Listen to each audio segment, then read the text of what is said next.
The cafe had that mid-morning quiet, the kind where you could hear the espresso machine hissing and the soft clink of cups on saucers. Daniel Cross sat in his usual corner booth, laptop open, reviewing quarterly projections that would have made most people's heads spin. Numbers that started with 9 figures. Investments that could change entire industries. He was supposed to be focused. He was supposed to be preparing for the board meeting in 2 hours. But then a small voice cut through everything else in the room. "Mister, can you fix my toy?" Daniel looked up. A child stood beside his table, maybe 8 or 9 years old, with dark hair that needed cutting and clothes that were clean but worn thin at the edges.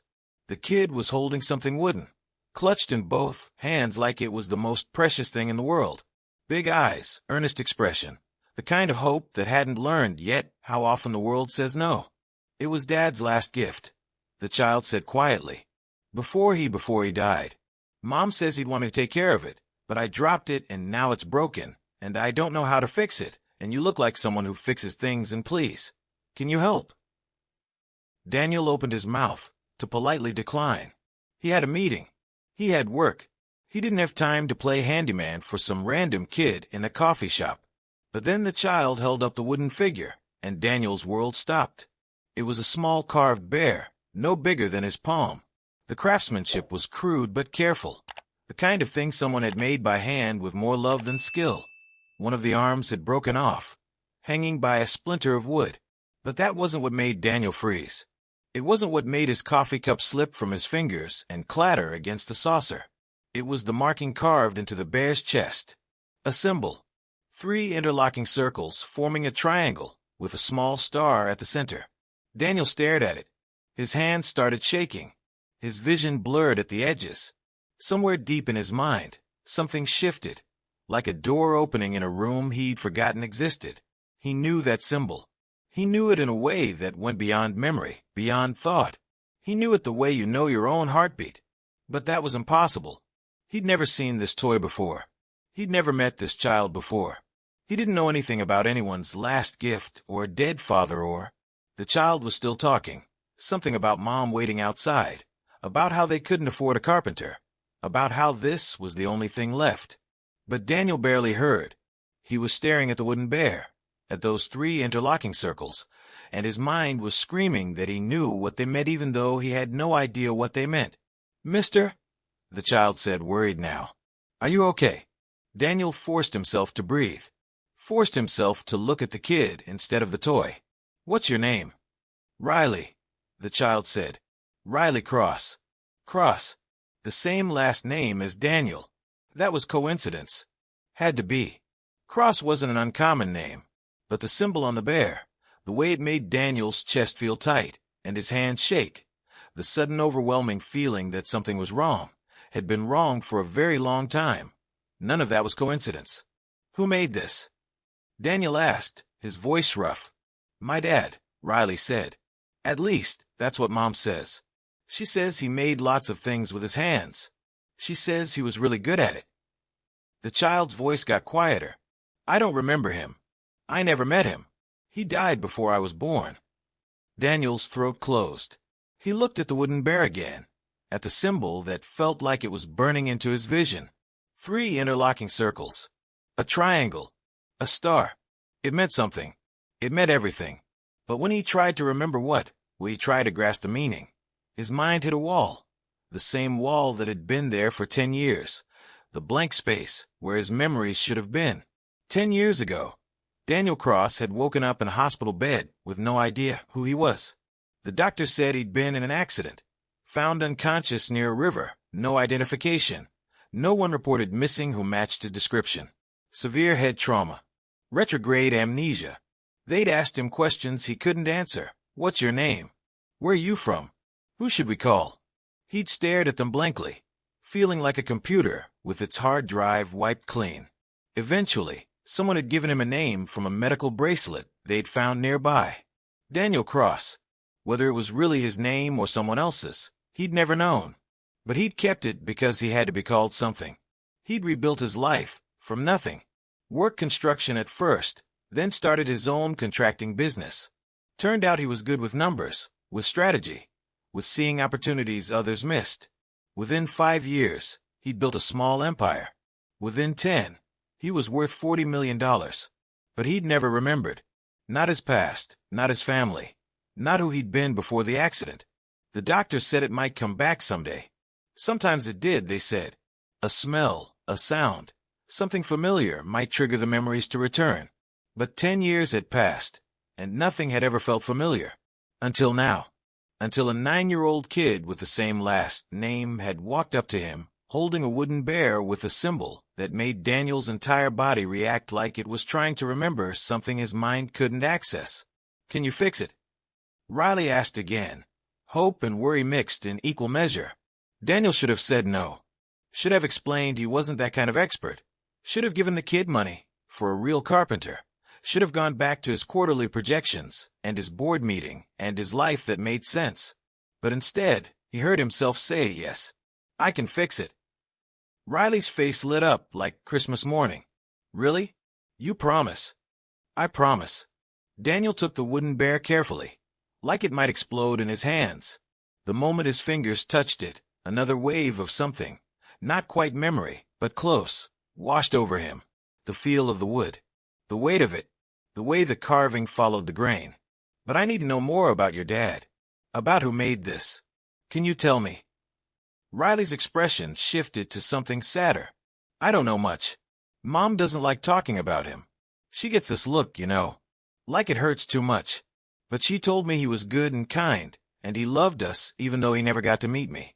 She said he made this bear for himself when he was little, and his dad made it for him, and his dad's dad made it before that. It's been in our family forever. She said Dad would have wanted me to have it, to remember where I come from even if I never knew him. A family heirloom, passed down through generations. That symbol carved into the chest." Daniel looked at it again, and this time he noticed other details. The wood was old, worn smooth by many hands over many years. There were other tiny markings too, initials maybe, faded and hard to read. This wasn't just a toy. This was history, legacy, the physical embodiment of a family's continuity. And Daniel knew it. Somehow, impossibly, he knew it. "Where's your mom?" Daniel asked. "Outside. She's looking for jobs. We don't have much money, so she works a lot. She told me to wait here, where it's warm, while she checked with some stores about hiring." Riley looked down. "We've been staying at a shelter. It's okay, but Mom says we need our own place soon. She's trying really hard." Daniel's chest felt like someone was squeezing it. "What's your mom's name?" "Sarah. Sarah Cross." The name didn't trigger recognition the way the symbol had. But that might not mean anything. If she'd been pregnant when he disappeared, if he'd never known about the baby, he might not have had a chance to process that she was carrying his child. He might have left before they even knew. Daniel's mind raced through possibilities, through timelines, through the mathematics of a child who was 9 years old and a man who'd lost his memory 10 years ago. "Riley, I need you to stay here for a minute. Don't go anywhere. I'm going to." Daniel didn't know what he was going to do, but he stood up, the wooden bear still clutched in his hand, and walked toward the cafe's front window. He looked out at the street, scanning the people walking past, looking for someone, anyone who might be there. A woman standing outside a bookstore 2 doors down, speaking to someone through the window. Even from this distance, even through the glass, Daniel felt it. That same wave of almost recognition. She was thin, too thin, wearing a coat that had seen better years. Her hair was pulled back in a ponytail, and even though he couldn't see her face clearly, something about the way she moved, the angle of her shoulders, the way she gestured when she talked. Daniel's vision blurred. His head started pounding. Images flashed through his mind, too quick to grasp. A woman laughing, the same woman crying, hands intertwined. A small apartment, plans and dreams and promises. A fight about something he couldn't remember. Making up, always making up because they loved each other too much to stay angry. A positive pregnancy test, held up with shaking hands. Joy, terror, hope. The images vanished as quickly as they'd come, leaving Daniel gasping, gripping the window frame for support. His heart was racing. His hands were shaking so badly, he nearly dropped the wooden bear. What was happening to him? These weren't his memories. They couldn't be. He didn't know these people. He didn't have a child. He didn't have a wife who'd told their kid he was dead. He was Daniel Cross, self-made millionaire, man with no past and no attachments and no complications. But the symbol on the bear said otherwise. The way his body reacted to seeing that woman on the street said otherwise. The name, Riley Cross, Sarah Cross, Daniel Cross, said otherwise. Mr. Riley had appeared beside him, looking worried. You look really sick. Should I get help? Daniel forced himself to straighten up, to breathe normally, to push down the panic and the confusion and the overwhelming feeling that his entire life was built on a foundation that was crumbling beneath his feet. I'm fine. I need to meet your mom, to talk to her about fixing this properly. Riley's eyes lit up again. Really? She's right there. The child pointed to the woman Daniel had been watching. That's my mom. Of course it was. Daniel had known it would be. Some part of him that existed below conscious thought had recognized her even before his mind could process what he was seeing. He watched as Sarah finished her conversation with the bookstore employee, probably asking about job openings, probably being told they weren't hiring, and turned to walk back toward the cafe. As she got closer, as her face became clearer, Daniel felt his knees go weak. He knew that face. He knew those eyes. He knew the small scar above her left eyebrow, and the way she bit her lower lip when she was worried, and the exact angle of her cheekbones when she smiled, though she wasn't smiling now. He knew her the way you know yourself in a mirror. Not intellectually, not from being told, but from living with that face beside yours, from memorizing every detail, because you loved those details more than anything else in the world. Sarah Cross walked into the cafe, spotted Riley immediately, and hurried over. Riley, I told you to stay at the table. Don't bother the other. She stopped mid-sentence when she saw Daniel. Stopped like she'd hit a wall. Her face went white. The bag she was carrying slipped from her shoulder and hit the floor. No, she whispered. No, that's not, you're not. Daniel stared at her. She stared back. Riley looked between them, confused. Mom, do you know this mister? He said he can fix Dad's bear. Sarah didn't answer. She was still staring at Daniel like he was a ghost, like he was impossible, like seeing him had shattered something fundamental about how she understood the world. Daniel, she said, and her voice cracked on the name. How are you? You died. They said you died. The accident, the river. They never found your body, and they said you had to be dead, because no one could have survived, and I mourned you for 10 years, and you're standing here in a coffee shop, holding our son's toy and... She stopped talking, started crying instead. Silent tears that ran down her face, while she pressed her hand to her mouth, like she was trying to hold back screams or sobs or both. Riley grabbed her arm, frightened now. Mom, what's wrong? Who is he? But Sarah couldn't answer. She was shaking too hard, crying too hard, staring at Daniel like he was both a miracle and a nightmare. And Daniel stood there with the wooden bear in his hands and a woman he knew but didn't remember crying in front of him, and a child who was apparently his son looking terrified and confused, and his mind was screaming that this was real. This was his life. This was what the wall in his memory had been hiding for 10 years. The cafe had gone quiet. Other customers were staring. The barista had come around from behind the counter, asking if everything was okay, if anyone needed help. Daniel heard it all from a distance, like he was underwater. He looked at Sarah, his wife, because she had to be his wife. Who else would react like this? And he wanted to remember.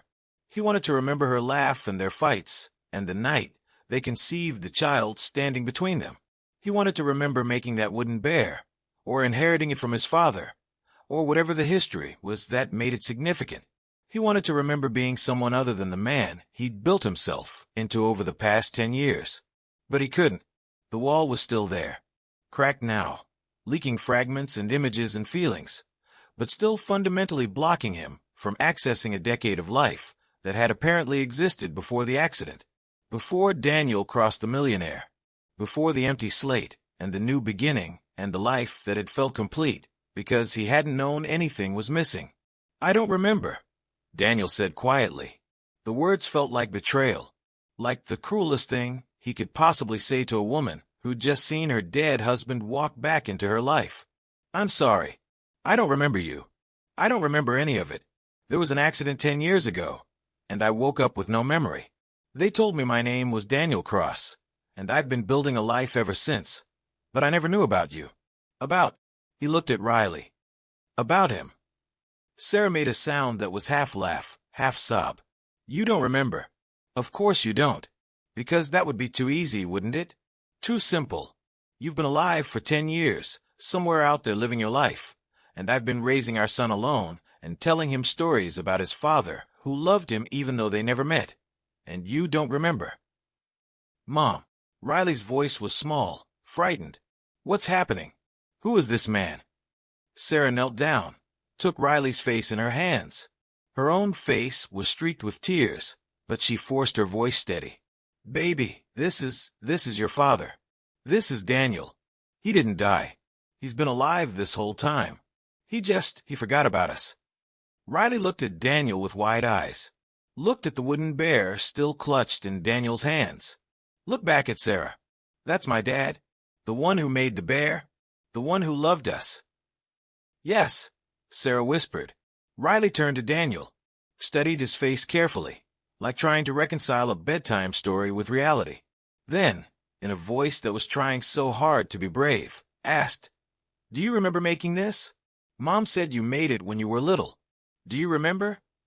Daniel looked at the wooden bear, at the symbol that had started all of this, at the 3 interlocking circles, and the star, and he realized that even though he couldn't remember making it, couldn't remember being a child who carved wood, couldn't remember the father who taught him or the grandfather before that, he still knew what the symbol meant. Not intellectually, but in his bones, in his blood. "It's a family crest," he heard himself say. 3 circles for 3 generations. The triangle is a mountain, where the family comes from originally. The star is hope, the promise that no matter how far we travel or how much we lose, we carry our family with us. We're never truly alone because we're part of something bigger than ourselves. The words came from somewhere beyond memory. From muscle memory, maybe. From the part of the brain that holds onto things, even when the conscious mind forgets. Daniel had no idea how he knew what the symbol meant. But he did. And saying it out loud, explaining it to this child who was his son, felt like unlocking a door in his mind. More images flooded through. His own father, showing him how to carve wood. His grandfather, telling stories about the mountains where their family had originated. Generations of hands holding this same wooden bear, passing it down, keeping the connection alive. "You remember," Sarah said. Not a question, an observation. "You're starting to remember." "Pieces," Daniel said. His head was pounding. "Just pieces. It's like trying to see through fog. I know things without knowing how I know them." And this is where everything shifted, because now it wasn't just about a stranger fixing a broken toy. It was about a man who'd lost himself, trying to find his way back to a family he'd never known he had. It was about the life he'd built without them and the life they'd built without him, and whether 10 years of separation could ever be bridged. Sarah stood up, her tears still falling but her voice stronger now. "We need to talk. Somewhere private. Riley, baby, can you sit at that table and wait for us? We'll be right over there where you can see us." Riley nodded, though the child looked scared and confused and overwhelmed. Daniel handed back the wooden bear carefully. "I'll fix it. I promise. But first I need to talk to your mom." They moved to a corner table, away from the other customers, but still visible to Riley. Sarah sat down heavily, like her legs wouldn't hold her anymore. Daniel sat across from her, and for a long moment neither of them spoke. They just looked at each other, 2 people who'd apparently loved each other once, but were now strangers. "Tell me what happened," Sarah said finally. "Tell me everything." So Daniel did. He told her about waking up in the hospital with no memory, about the doctors who couldn't explain why his amnesia was so complete, about the months of physical therapy and psychological counseling, and dead ends trying to figure out who he'd been, about the decision to just move forward, to build a new life, since the old one was inaccessible, about the construction work and the business, and the success that had come so easily it had felt like maybe he was always meant to do this. about the empty feeling he'd carried for 10 years, the sense that something was missing but no idea what. "I never knew about you," he said quietly. "I never knew I had a family. If I'd known, if there'd been any way to find you, I would have. I swear I would have." Sarah listened to all of it, her expression unreadable. When he finished, she was quiet for a long time. Then she said, "You left on a Tuesday. We'd had a fight the night before, something stupid about bills, about whether we could afford the baby. I was 3 months pregnant. We just found out, and we were both terrified and excited and overwhelmed. You went out for a drive to clear your head. You did that sometimes when things got intense. Just drove, no destination, until you felt better. You said you'd be back for dinner." Her voice cracked. "You never came back. The police found your car by the river, the door open, keys in the ignition, your phone on the seat. There were signs of a struggle, or an accident. They couldn't tell which. They searched for weeks. Divers, search dogs, helicopters. Nothing. They said you must have gone into the water, that the current would have carried your body downstream, that maybe you'd surface eventually, or maybe you wouldn't. They said it was possible you'd survived, but unlikely. Very unlikely." Sarah wiped her eyes. "I waited. God, I waited. I kept thinking you'd come back, that there'd been a mistake, that you were hurt somewhere but alive, and you'd find your way home. I put up missing person posters. I called the police every day. I drove up and down the river looking for, I don't even know what. Signs. Proof. Something." She took a shaky breath.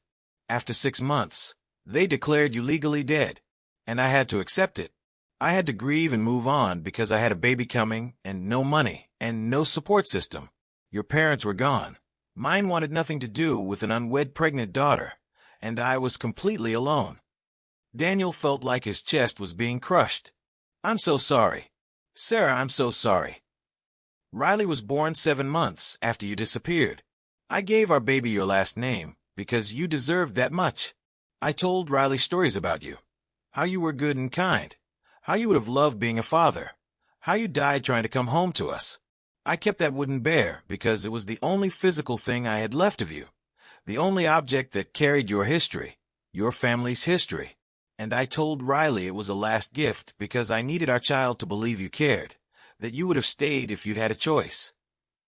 She looked at him, and her eyes were filled with pain and anger and something that might have been hope. "I mourned you, Daniel, for years. I built a life around your absence. I explained to our son why there were no birthday visits, no goodnight hugs from Dad, no father at school events. I carried that grief every single day. And now you're sitting here telling me you've been alive this whole time, building businesses and making millions while Riley and I were in shelters trying to survive." "I didn't know," Daniel said desperately. "If I'd known, if I'd remembered anything, I would have found you. I would have taken care of you. I would have been there." "But you didn't remember," Sarah said, "and you weren't there. And Riley grew up without a father, and I grew up without a partner, and we both learned to survive without you." She pressed her hands against her face. "I don't know how to feel right now. I don't know if I should be happy you're alive or angry that you've been alive without us or devastated that you don't remember or grateful that maybe, finally, Riley can have a father. I don't know anything anymore." Daniel reached across the table, hesitated, then gently touched her hand. She flinched but didn't pull away. "I know this is overwhelming. I know I'm a stranger to you now, even though apparently I wasn't once. But I want to try. I want to remember. I want to know who I was, who we were together. I want to know my son." He paused. "If you'll let me. If you can forgive me for disappearing, even though I didn't choose it." Sarah looked at their hands, at the way his thumb was unconsciously stroking the back of her hand, a gesture that felt natural, automatic, like his body remembered even if his mind didn't. "I don't know if I can do this," she said softly. "I don't know if Riley can do this. We've built a life around your absence, bringing you back into it. Even if you're not the man you were, that's going to change everything. And I don't know if we're strong enough for that kind of change." "You're strong enough," Daniel said. "You survived 10 years alone raising a child with no support. You're one of the strongest people I've ever met. Even though I don't remember you, I know that's true." Sarah laughed, but it was a broken sound. You always said that. When things were hard, when I was scared, you'd tell me I was stronger than I knew. I'd forgotten that. I'd forgotten so many things about you. Buried them, because remembering hurt too much. And now you're saying the same words, and you don't even remember saying them before, and it's... She pulled her hand away, pressed it to her chest. It's too much. It's all too much. They sat in silence for a moment. Across the cafe, Riley was watching them anxiously, clutching the broken wooden bear. Daniel looked at his son. His son. The word still felt surreal, and felt a wave of emotion, so strong it nearly knocked him over. That was his child. His blood. His legacy. A person who existed because he and Sarah had loved each other once, had built something together even if he couldn't remember it now. I have money, Daniel said. A lot of money. Whatever you need. An apartment, food, clothes, stability. I can provide that. Let me help. Even if you don't want me in Riley's life. Even if you can't forgive me for disappearing. Let me at least make sure you are both taken care of. Sarah looked at him sharply. I don't want your money, Daniel. I never wanted money. I wanted a partner. I wanted Riley to have a father. I wanted the life we planned together. She stopped, took a breath. But that life is gone. The man I married is gone, or changed into someone else, and throwing money at the problem won't fix that. Then what will? Daniel asked. Tell me what you need. Tell me how to make this right. I don't know if you can make it right, Sarah said. But if you want to try, if you really want to be part of Riley's life, then you need to understand something. This isn't about what you remember or don't remember. It's about what you do now. Actions. Choices. Showing up and staying. Not just when it's convenient, but when it's hard. Riley deserves a father who's present, who's committed, who won't disappear again. Can you be that person? Even though you don't remember being a father before, can you learn to be one now? Daniel thought about his life over the past 10 years. The businesses he'd built, the success he'd achieved, the efficiency with which he'd organized everything. He'd always been good at committing to goals, at seeing projects through, at solving problems that seemed impossible. But this wasn't a business challenge. This was a 9-year-old child who needed stability and love and consistency. This was a woman who'd been hurt so badly that trusting him might be impossible. This was family, messy and complicated and nothing like the clean, controllable world he'd built for himself. But looking at Riley, at the hopeful expression on his son's face, Daniel knew he had to try. Yes, he said. I can be that person. I want to be that person. Sarah studied him for a long moment.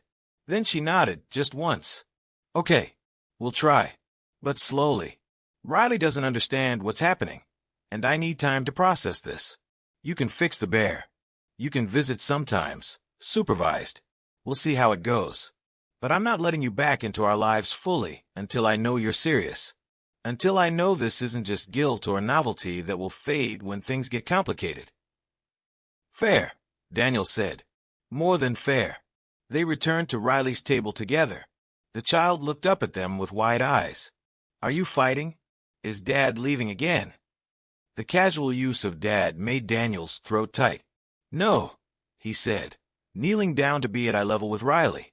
I'm not leaving. I'm going to fix your bear, and then I'm going to keep visiting you, if that's okay with you. I know this is confusing and scary. I know I'm basically a stranger, but I promise I'm going to try very hard to be the father you deserve. Riley looked at Sarah, who nodded encouragingly. Then Riley looked back at Daniel and said, very seriously, You really don't remember me? Or Mom? Or anything about before? No, Daniel said honestly. I wish I did. But I'm starting to remember some things. And being with you, seeing this. He touched the wooden bear gently. It's helping. I think maybe the memories are still there, just locked away. And maybe being with you will help unlock them. Like in a movie, Riley said, where the person loses their memory, but then something important helps them get it back. Exactly like that. Daniel smiled, though his chest ached with the weight of everything he'd lost and might never fully recover. So will you help me? Will you be patient with me while I remember? Riley nodded solemnly. Okay, but you have to promise not to disappear again. Mom cried a lot when you were gone. I don't want her to cry like that anymore. I promise, Daniel said. And he meant it with everything in him. Over the next few weeks, Daniel kept his word. He fixed the wooden bear, carefully reattaching the broken arm and reinforcing the joints so it would last another generation. He visited Sarah and Riley 3 times a week, always at times Sarah specified, always supervised, building trust slowly. He rented them an apartment, not fancy, but safe and warm and their own space. He set up a trust fund for Riley's future, for education and opportunities. But he didn't push for more than Sarah was willing to give. And slowly, gradually, his memories started coming back. Not all at once, not in a flood, but in pieces. A smell would trigger a memory of Sarah cooking dinner in their old apartment. A song on the radio would remind him of dancing with her in the kitchen, her pregnant belly between them, both of them laughing. Watching Riley play would unlock memories of his own childhood, of his father teaching him to carve wood, of the family history contained in that wooden bear. The memories hurt. They were beautiful, and they hurt because they highlighted everything he'd lost, everything he'd missed. 10 years of Riley's life, birthdays and first words and school plays, and scraped knees and bedtime stories. 10 years of Sarah's life, her struggling alone, raising their child without support, grieving for him while he lived oblivious in a world he'd rebuilt without her. But the memories also gave him something to work toward, a sense of who he'd been, who he could be again. Not the same person. Too much had changed for that, but someone who honored that past while building a new future. There were complications. Of course there were. Daniel's business partner, Victor Chun, had been instrumental in Daniel's success after the accident. Victor had found Daniel when he was still doing construction work, had recognized his potential, had partnered with him to build the company that made them both wealthy. And Victor was not happy about Daniel's newfound family. "This is a distraction," Victor said during one of their increasingly tense meetings. "You've been unfocused for weeks, missing meetings, turning down opportunities, spending all your time with some woman and kid claiming to be your family."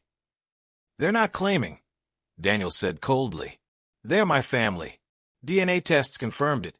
Riley is my son, Sarah is my wife, and I had a whole life before the accident that I'm finally starting to remember." "A life you were doing fine without," Victor said. "You built something here, Daniel. We built something. And now you're throwing it away for people who are basically strangers." "They're not strangers. They're my family." "Family you don't remember," Victor pressed. "Come on, be rational about this. You have amnesia. These people are tied to a past you can't access. Why should you upend everything for a life you don't even recall living?" Daniel stared at his business partner, seeing him clearly for the first time in years. Victor wasn't concerned about Daniel's well-being. He was concerned about the business, about the money, about keeping Daniel focused on work that benefited them both. "Because it's the right thing to do," Daniel said quietly. "Because Riley is my son whether I remember him or not. Because Sarah suffered for 10 years thinking I was dead, and I owe her more than just money." "You don't owe her anything," Victor said.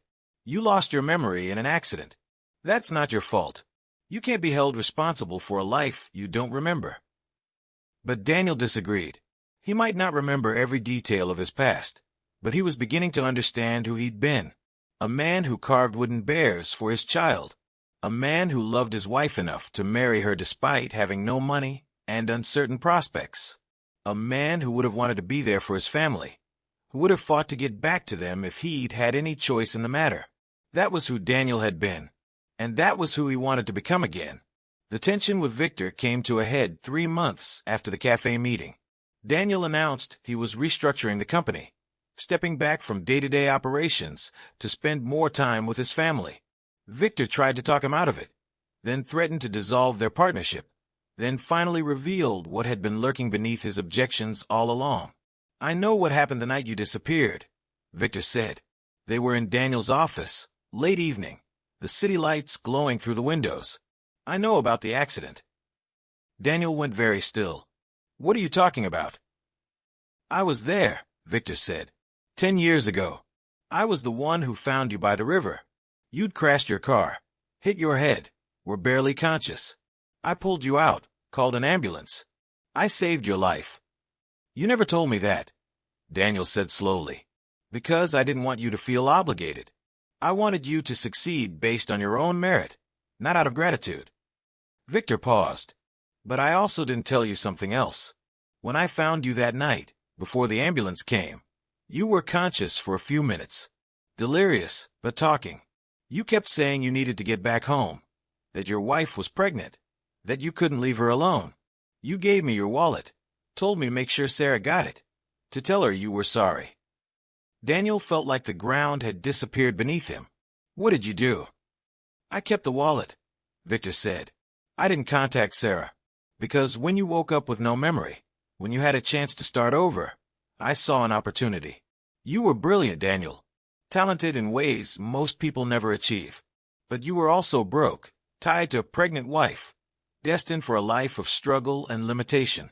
I gave you a chance to be more than that, to build something extraordinary without the weight of a family you didn't remember dragging you down. You stole my life, Daniel said, his voice shaking with rage. You knew I had a wife and child coming, and you deliberately kept me from them. You let Sarah think I was dead. You let my son grow up without a father. You stole 10 years from all of us. I gave you 10 years of success, Victor countered. 10 years of building a fortune instead of changing diapers and struggling to pay rent. I did you a favor. You did yourself a favor, Daniel said. You wanted a business partner who was completely focused on work, who had no other obligations. You used my amnesia to manipulate me into the life you wanted me to have, not the life I chose. He stood up, his hands clenched into fists. Get out. You're fired, and I'm buying you out of the company. Consider our partnership terminated. Victor's expression hardened. You're making a mistake. That family will drain you dry. Give it 6 months, and you'll regret this. Get out, Daniel repeated, before I have you arrested for what you did. Victor left, and Daniel sat alone in his office, shaking with anger and grief, and the weight of what had been stolen from him. Victor had saved his life, yes, but he'd also stolen a decade of it, had deliberately kept Daniel from his family for purely selfish reasons. That betrayal cut deeper than the amnesia ever had. Daniel called Sarah that night, told her everything. She cried, angry tears this time, tears for what could have been, for the years they'd lost because one man had decided his business ambitions mattered more than their family. We could sue him, Sarah said, for emotional damages, for everything he took from us. We could, Daniel agreed, but it won't give us back the time. It won't undo the damage. I'd rather focus on building our future than fighting over the past. Sarah was quiet for a moment. Then she said, You sound like the man I married. That's what you would have said back then. Focus on what we can control, not what we can't. I'm starting to remember more, Daniel said. Not everything, but enough. Enough to know that what we had was real, that we built something good together. And I want to build it again, if you'll let me. Not the same thing. We're different people now, but something new that honors what we were. I'd like that, Sarah said softly. I think I'd like that very much. The path forward wasn't easy. There were hard conversations about trust and hurt and the years they'd lost. There were moments when Sarah's grief and anger bubbled over, when the weight of everything Daniel had missed felt unbearable. There were times when Riley struggled with having a father who was there but felt distant, who didn't share the child's memories or inside jokes or history. But they worked through it. Daniel moved slowly, respecting Sarah's boundaries, building trust through consistency and presence. He showed up for Riley's soccer games, helped with homework, learned a routine of bedtime stories and morning pancakes. He took Sarah on dates, getting to know each other again, or maybe for the first time, since they were both different from who they'd been a decade ago. And gradually, the family that had been broken began to heal. Not perfectly, not without scars, but heal nonetheless. 6 months after the Café meeting, Daniel proposed to Sarah again. Not because they weren't already married. Technically, they still were, though the legal details were complicated by the death certificate. But because he wanted to make a new promise, a conscious choice, made with full awareness of what he was committing to, not just a vow from a past he couldn't remember. He proposed in the cafe where Riley had first approached him, at the same table where everything had begun. Riley was there too, holding the wooden bear that had started it all. The bear that carried 3 generations of family history, that symbolized connection and continuity and hope. "I know I'm not the same man you married 10 years ago," Daniel said to Sarah. "I don't have all those memories. I can't give you back the years we lost. But I can give you myself as I am now. Someone who chooses you and Riley every single day. Someone who wants to build a life together that honors our past while creating something new. Will you marry me again? Will you let me be your husband and Riley's father? Not because of who I was, but because of who I am now and who I want to become." Sarah cried, but they were good tears this time. Tears of relief and hope and the beginning of healing. "Yes," she said. "Yes, I'll marry you again." Riley cheered and hugged them both, and the 3 of them sat together in that cafe, in the place where a broken toy and a forgotten symbol had unlocked a past that had been hidden for too long. The memories never fully returned. Daniel would spend the rest of his life with gaps in his history, moments he knew about intellectually but couldn't recall emotionally. But he learned that memory wasn't everything. What mattered was choice. What mattered was showing up. What mattered was the family you built through action, not just the family you remembered from before. He restructured his business to allow more flexibility, hired a management team to handle day-to-day operations, and focused on being present for the people who mattered most. He taught Riley to carve wood, passing down the skills his own father had taught him, skills his hands remembered even when his mind didn't. He built a life with Sarah that was different from what they'd had before, but just as meaningful, just as full of love. And every night, before Riley went to sleep, Daniel would hold the wooden bear, fixed now, strong again, ready to be passed down to another generation, and tell their child about the symbol on its chest. 3 circles for 3 generations. A triangle for the mountains where they came from. A star for hope, for the promise that no matter how lost you get, no matter how much you forget, family will always find a way to bring you home. Years later, when Riley was grown and starting a family of their own, Daniel would look back on that morning in the cafe as the moment his real life began. Not the life he'd built with no memory, not the success he'd achieved while lost, but the life he'd chosen, the family he'd fought to remember and rebuild, the love he'd reclaimed from the edges of amnesia, the home he'd found in the faces of the people who'd never stopped looking for him. Because that's what family does. They don't give up. They hold on to wooden bears and bedtime stories, and the hope that someday, somehow, the lost will find their way back. And when they do, family is there, waiting, ready to help them remember who they've always been. So here's what I want to ask you. Have you ever felt lost, like you were living a life that wasn't quite yours? Have you ever had something, a photograph, an object, a place, trigger a memory or feeling you'd forgotten? And what did you do with that moment of recognition? Think about it. And if this story touched you, I'd love to hear your thoughts below.